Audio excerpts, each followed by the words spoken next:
दोस्तों नमस्कार। मेरा नाम अजय सिसोदिया है और जैसा कि आप ये सीरीज देख ही रहे हैं, ठीक है। ये माइस्क्वेल की कमांड लाइन, तो हम उसी को आगे बढ़ाते हुए आज हम देखेंगे ऑर्डर बाय कीवर्ड का यूज़ कैसे करते हैं और क्यों करते हैं और कब कहाँ कैसे होता है। तो ये चीज़ हम जानेंगे इस वीडियो में। तो अभी तक आपने देखो डेटा सेलेक्ट कर रहे थे, आप टेबल से डेटा लेकर आ रहे थे। तो जब भी हम डेटा को हम असेंडिंग ऑर्डर में बनाएंगे या डिसेंडिंग में बनाएंगे उसको, तो हम ऑर्डर बाय का यूज़ करेंगे, ठीक है। तो अभी तक आपने डेटा जैसे सेलेक्ट कर रहे थे, मतलब कि टेबल से डेटा आपको डिस्प्ले कराना चाह रहे थे। तो अभी तक तो हमने ऐसे किया कि सारे डेटा हमने डिस्प्ले कराया, लेकिन अब हम उस डेटा को इस तरह से डिस्प्ले कराएंगे कि वो असेंडिंग ऑर्डर में डिस्प्ले हो या फिर डिसेंडिंग में। क्योंकि अभी तक अगर यूजर ने आप रजिस्ट्रेशन किया है अगर वेबसाइट पर और ये डेटा हमारे पास है, तो अभी ये असेंडिंग और डिसेंडिंग ऑर्डर में नहीं होता है। क्योंकि पता नहीं किसी ने पहले किस यूजर ने पहले रजिस्टर किया होगा, कोई आर नाम से होगा, कोई एस से होगा, ए से होगा, ये हम नहीं जानते, ठीक है। तो ऐसे में हमारे पास वो एक बहुत बड़ी टेबल है जो कि जिसमें हमारे पास ना असेंडिंग ऑर्डर में डेटा ना डिसेंडिंग में। तो इसी चीज को हमें सोल्व करने के लिए, आसान करने के लिए, हमने ऑर्डर बाय कीवर्ड का यूज किया जाता है एसक्यूएल में, ठीक है। तो उसे हम देखेंगे अभी किस तरह यूज करते हैं। जैसे कि अभी तक आपने देखा सेलेक्ट स्टार फ्रॉम, फिर टेबल का नियम आता है, ठीक है। तो टेबल तो हम अभी हम ठीक है, जैसे हमने पर्सन लिखा है टेबल का नाम, अब उसको हम डिस्प्ले कराना चाहते हैं but order by F name. जो एफ नेम है, एफ नेम असेंडिंग ऑर्डर में जब ये प्रिंट करे टेबल को, ये सारे डेटा, तो वो एफ नेम को असेंडिंग ऑर्डर में बनाए, ठीक है। या तो आप ए एस सी कीवर्ड लिखें इसके बाद असेंडिंग ऑर्डर का, या ना लिखें, ये डिफॉल्ट होता है। डिफॉल्ट आपका असेंडिंग ऑर्डर में ही होता है, ऑर्डर वाइज जो होता है डिफॉल्ट आपका असेंडिंग ऑर्डर में होता है। और अगर आप उसमें कीवर्ड लिखेंगे ए ऐसी, तो भी वो डिसेंडिंग, वो सॉरी असेंडिंग में, सॉरी असेंडिंग में, ठीक है। तो डिफॉल्ट जो होता है वो असेंडिंग ऑर्डर में होता है। तो आपका जो एफ नेम है वो असेंडिंग ऑर्डर में आ चुका है, पहले A B C D E F से लेकर जेड तक, ठीक है।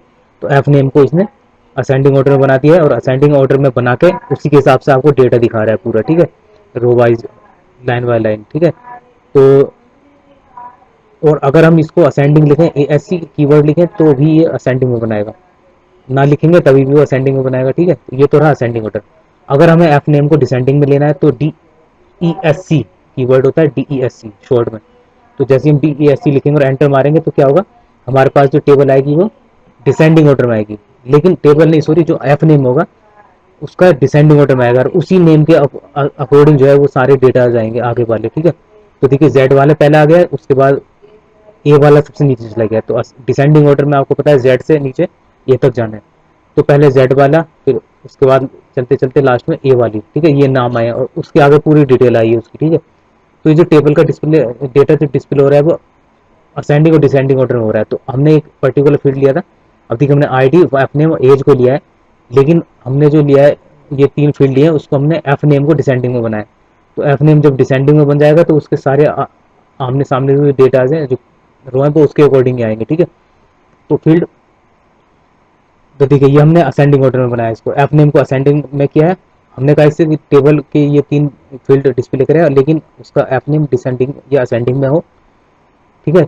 और उस फील्ड के अकॉर्डिंग सारा डेटा है, ठीक है। अगर जेड ऊपर आया है जेड नेम का, तो उसका सारा डेटा सामने आएगा, ठीक है। तो ये हमारे पास एक अच्छी एक बहुत अच्छा शॉर्टकट मेथड होता है, ठीक है। क्योंकि हमें जरूरत पड़ती है इतनी बड़ी फील्ड में, हम चाहते हैं कि हमें ए नाम का डेटा पहले चाहिए देखना है, तो असेंडिंग ऑर्डर में करेंगे तो ए नाम, बी नाम, सी नाम से आएंगे। अगर आपको जेड नाम से देखना है, क्योंकि जेड नाम का डेटा सबसे लास्ट में हो सकता है या कहीं इधर उधर हो सकता है, तो उसको डिसेंडिंग में बनाइए। और डिसेंडिंग में बनाइए तो वो जेड वाले ऊपर आएंगे तो आप उसको ले सकते हैं। तो देखिए यहाँ पर एज के हिसाब से ले सकते हैं, आप कोई भी कॉलम ले सकते हैं। अब यहाँ मैंने एज के हिसाब से एज कॉलम को उठाया, उसको असेंडिंग में बनाया। तो अब आप एज देख रहे होंगे आप, ये असेंडिंग ऑर्डर में आएगी। देखिए पहले 24, फिर 25, फिर 30, फिर ये असेंडिंग ऑर्डर में बढ़ते जा रहे हैं।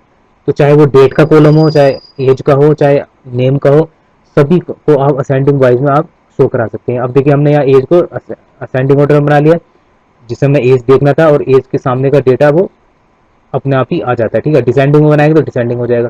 तो दोस्तों मेरे हमारे चैनल को लाइक, सब्सक्राइब, शेयर जरूर कीजिएगा, ताकि हमें मोटिवेशन बढ़े, हम इसी तरह से बेसिक पर वीडियोस बनाएंगे बिगनर्स के लिए, ठीक है।